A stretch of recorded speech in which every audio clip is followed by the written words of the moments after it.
Sa kanyang talumpati sa Monday flag raising ceremony sa Campo Crame, binigyang diin ni Acting Chief PNP, Police Lieutenant General Jose Melencio Nartates Jr. ang kahalagahan ng pagkilala sa mga pulis na nagpamalas ng integridad, dedikasyon at kahusayan sa kanilang tungkulin. Mainit na tinanggap ni Police Lieutenant General Nartates ang pamunuan ng Metrobank Foundation Incorporated na aniyay matagal nang nagbibigay pugay sa mga lingkod bayan na nagsisilbing huwaran ng serbisyo publiko. Aniya, kahit sa gitna ng mga hamon, may mga individual na lumalampas sa inaasahan, hindi dahil sa pansariling interes, kundi sa taus-pusong hangaring maglingkod sa sambayan ng Pilipino. Itinampok ng PNP ang 3 miyembro nito na pinarangalan bilang 2025 Metrobank Foundation Outstanding Filipinos Police Officer Awardees na ginawaran ng medalya ng katangi-tanging gawa na sina Police Colonel Frederick Obar mula sa Directorate for Plans,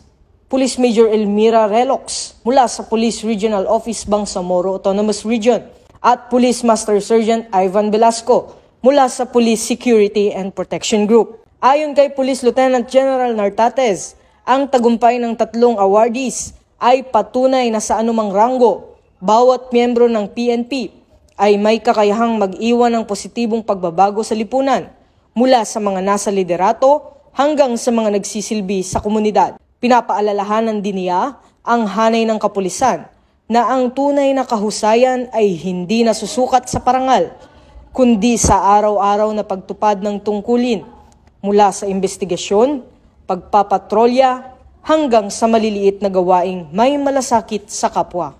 These awardees are shining examples of what it means to be true police officers. They are not only enforcers of the law, but role models who personify our sacred mandate to serve and protect. To the men and women of the Philippine National Police, let us start the week inspired by the example of our awardees. Remember that excellence is not built on single moment of recognition, but on the consistent performance of our duties every day. So to our dear police officers, allow me to say, you are more than enforcers of the law. You are builders of trust, defenders of peace, and symbols of hope.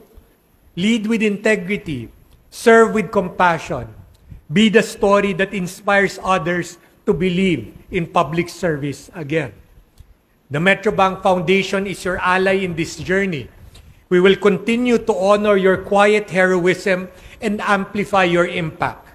We remain committed to searching for those who serve beyond excellence because your story is the story of a better Philippines. On behalf of Metrobank Foundation and our program and institutional partners, let me extend our gratitude and appreciation to the Philippine Police, National Police, under the helm of Police Lieutenant General Jose Melencio Nartates Jr.